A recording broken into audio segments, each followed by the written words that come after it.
అందరికీ నమస్కారం. బిఎస్ ఛానల్కు స్వాగతం. నీ పాద కమల సేవయు నీ పాదార్చకులతోటి నెయ్యమున్ నితంతాపారభూత దయయున్ తాపసమందార మాకు దయసేయగదే.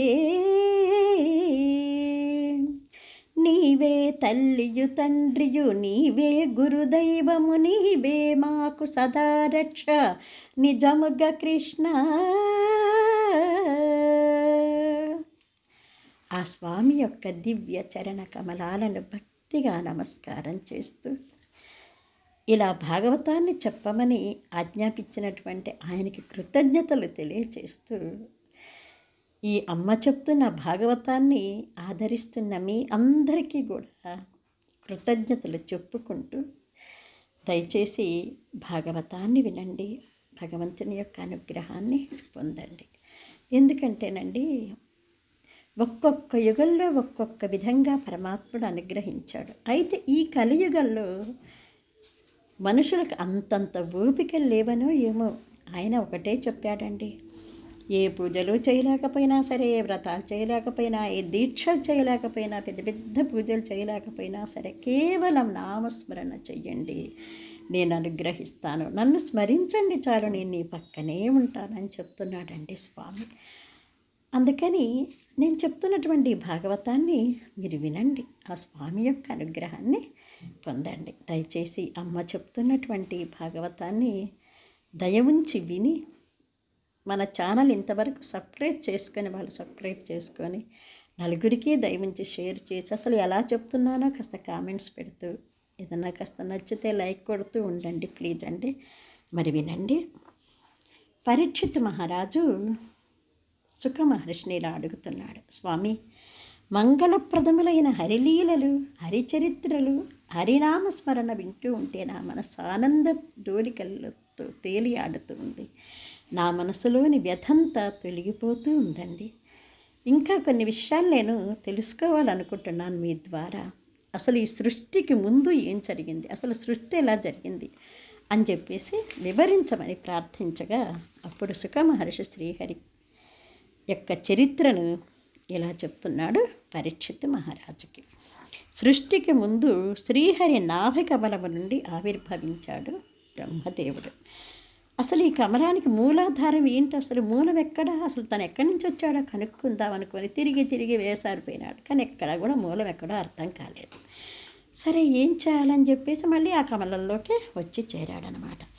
సృష్టి చెయ్యాలనేది కుతూహలం కలిగింది ఆయనకి. కానీ ఎలా చేయాలి సృష్టి అసలు అని చెప్పేసి ఆలోచిస్తూ ఉండగా తప తప అనే శబ్దం వినిపించింది. అంటే స్వామి తపస్సు చేయమంటున్నాడు. తపస్సు చేస్తే ఏమైనా ఫలితం ఉంటుందేమో అని చెప్పేసి ఆ శ్రీమన్నారాయణ గురించేసి 1000 సంవత్సరాలు తపస్సు చేశాడు. తపస్సు చేసేసరికి ఆ శ్రీమన్నారాయణుడు ప్రత్యక్షమయ్యి వైకుంఠపుర దర్శనాన్ని కలిగించాడు.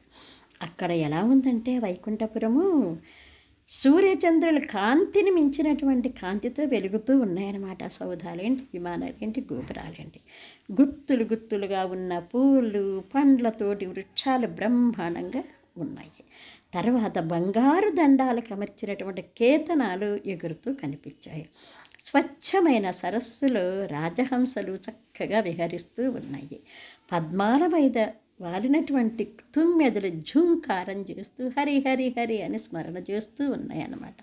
అక్కడ రామచిలకలు నా దైవం కేశవత్పరః, శ్రీహరి కంటే వేరు దైవమే లేడు అని, సారికలేమో సర్వం విష్ణుమయం జగత్, ఈ జగమంతా ఆ విష్ణుదేవుని చేతే నిండి ఉంది. అక్కడి కోకిలలేమో జయంతే పుండరీకాక్ష జయంతే పుండరీకాక్ష, ఓ కమలాక్ష నీకు జయము జయము అంటున్నాయి. అక్కడి నెమళ్ళేమో చక్కగా పురివిప్పు నాట్యమాడుతూ మంగళం మధుసూదన ఓ మధువైరి నీకు జయము జయము, మంగళం మధుసూదన ఓ మధువైరి నీకు జయము జయము.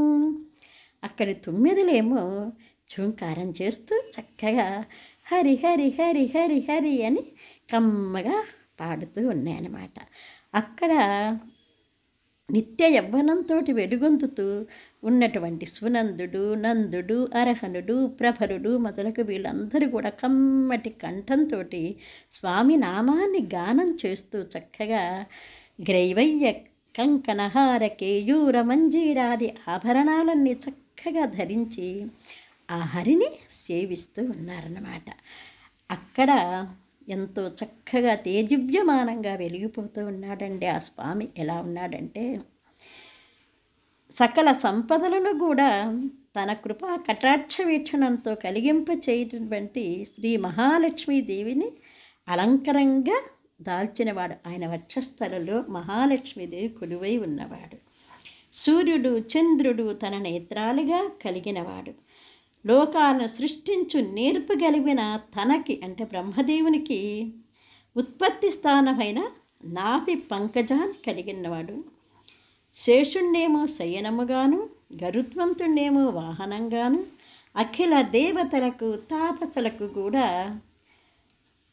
అందరి చేత పూజింప తగినవాడు.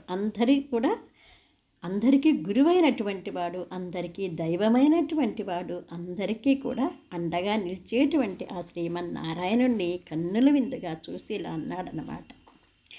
సతత జ్ఞాన రమాయ శోబల మహేశ్వర్యాది యుక్తం జగత్పతి యజ్ఞేషు ననంతు నచ్చుతు దళత్ పంకురేక్షుం శ్రీహపతి నాద్యంత వికార దూరు గరణ పాదోనిధి సాత్వతాం పతి వర్ధిష్ణు విష్ణు గుణ విభ్రజా జిష్ణురోచిష్ణునిన్ దరహాసామృత పూరిత సునిజ భక్తత్రాణ పరాయున్ నరుణాంభోరుహ పత్రలోచను నిభీతవాసు త్రైలోక్య సుందరు మంజీర కిరీట కుండల ముఖ్యోద్య భూషు యోగీశ్వరేశ్వరు లక్ష్మీయుత వక్షు జన్మము దయాసాంద్రున్ చతుర్బాహునిన్.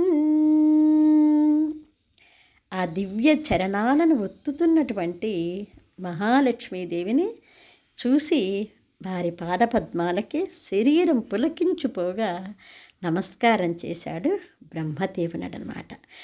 అసలు ఆయన మనస్సుకు చెప్పలేనంతవంటి ఆనందాన్ని కలిగి ఉన్నదనమాట. ఆది దంపతులైన లక్ష్మీనారాయణుని దర్శించగానే అతని కన్నుల నుంచి ఆనంద బాష్పాలు వస్తూ ఉన్నాయి. మనస్సు ఆనంద పరవశంతో ఉప్పొంగగా ఎంతో ఆనందంతో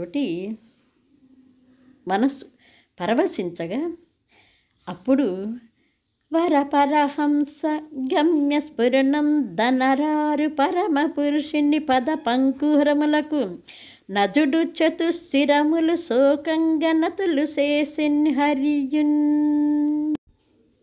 అప్పుడు మహావిష్ణువు ఎంతో భక్తిపూర్వకంగా తనకి నమస్కారం చేస్తూ ఉన్నటువంటి బ్రహ్మదేవుని చూసి, వత్స, నీ యొక్క తపస్సుకు నేను మెచ్చుకున్నాను.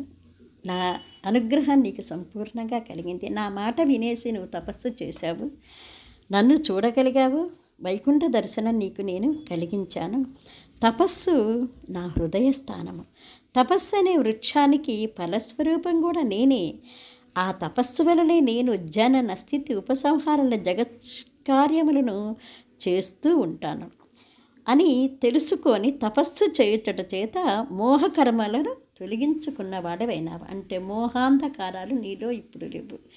నీ యొక్క మనస్సు ప్రశాంతంగా ఉంది కాబట్టి నువ్వు మోహాన్ని దాటగలిగావు. నీకేదన్నా వరం ఇవ్వాలనుకుంటున్నాను ఆయన, నీకు ఇష్టమైన వరం ఏదైనా సరే కోరుకో అని అన్నాడు. అప్పుడు బ్రహ్మదేవుడు అన్నాడు, స్వామి, నీ మాయ నేను దాటలేంది, అయినా సరే సృష్టి స్థితి లయాలు కలిగించే నీ మహిమను తెలుసుకునే జ్ఞానాన్ని నాకు కలిగించు. నీ ఆజ్ఞ ప్రకారమే ఈ జగత్తును సృష్టించే సమయంలో నేనే సృష్టికర్తను అనే అహంకారం నాకు కలగకుండా చూడు. అంటే ఎప్పటికీ నాలో అహంకారం కలగద్దు. ఎందుకంటే నువ్వు చెప్తున్నావు, నేను చేస్తున్నాననే భావనే ఎప్పుడూ నాకు ఉండాలంతే. అలాగే అహంకారం అనేది ఎప్పుడూ నా దరి చేరకుండా అనుగ్రహించు నాయన అని చెప్పేసి బ్రహ్మదేవుడు మహావిష్ణువుని కోరుకున్నాడు.